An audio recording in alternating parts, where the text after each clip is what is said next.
Empires do not collapse when armies lose. They collapse when creditors decide. And this is about your future, not a distant chapter in a textbook. And in November 1956, something happened that changed the world forever. And it happened fast enough that the people living through it barely understood what had been taken from them until it was already gone. And the most powerful empire in human history, an empire that had ruled a quarter of the Earth's surface, an empire whose currency had dominated global trade for over a century, was brought to its knees in just 11 days. And it all happened because of a mechanism, not the political story, not the military story, the financial one. Because what ended the British Empire in 1956 was not a war. It was a financial weapon so precise and so devastating that it has never needed to be used at full strength again. And to understand what happened in November 1956, you need to understand what Britain thought it still was. And in 1956, Britain still had the largest empire on Earth. It still had nuclear weapons. It still had a permanent seat on the UN Security Council.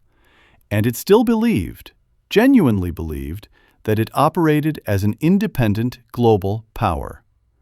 And that belief was wrong. It had been wrong since 1944, since Bretton Woods, since the moment Britain signed an agreement that made the dollar the world's reserve currency, and the pound a secondary instrument. And Britain did not fully understand what it had signed. Suez was the moment it found out.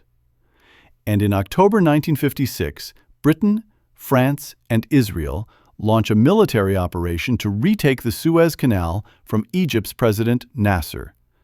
And militarily, it was working. British and French forces were advancing. The canal was within reach. And then Washington made a single move. The Eisenhower administration began selling pounds, and U.S. dollars, the world's reserve currency, dumped onto currency markets in exchange for sterling. And the pound began to fall. Britain's foreign currency reserves were draining, and the Bank of England was hemorrhaging dollars, trying to defend the pound's fixed exchange rate. And Britain needed an emergency IMF loan to stabilize its currency. The IMF would not act without American approval, and Washington made its position clear. Withdraw from Suez, or the pound collapses. And Britain had nuclear weapons. It had 80,000 troops in the field.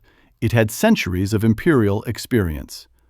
None of it mattered, because when your currency is under attack and your creditor controls the only lifeline, you have no options.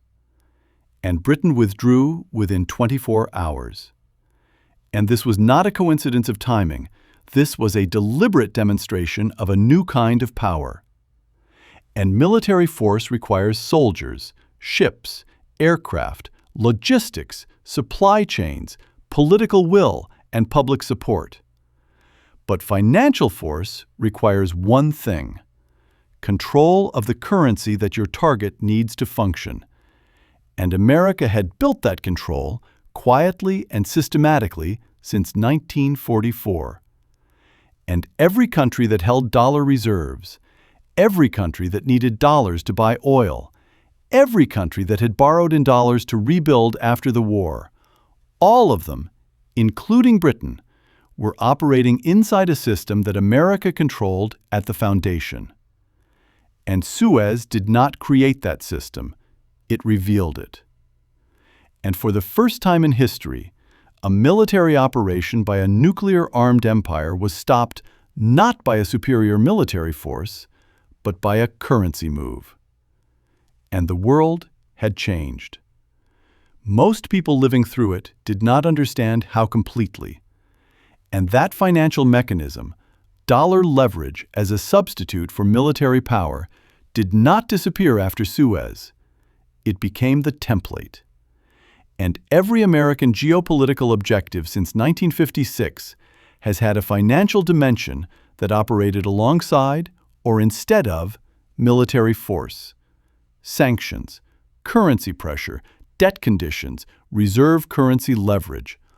All of it descends from the lesson of November 1956.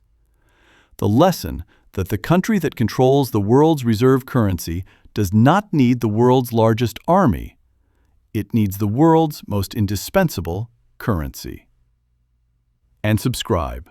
We expose one hidden rule per video. This is one of them.